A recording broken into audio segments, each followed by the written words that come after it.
সকালের ঘুম ভাঙলেই মনে হয় চায়ের কথা।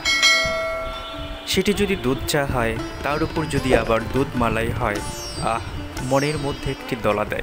সেটি তো কিরণের দোকানের চা। তাই তো নাটোরের বিখ্যাত দুধমালাই চা পাওয়া যায় নাটোরের কিরণের চা।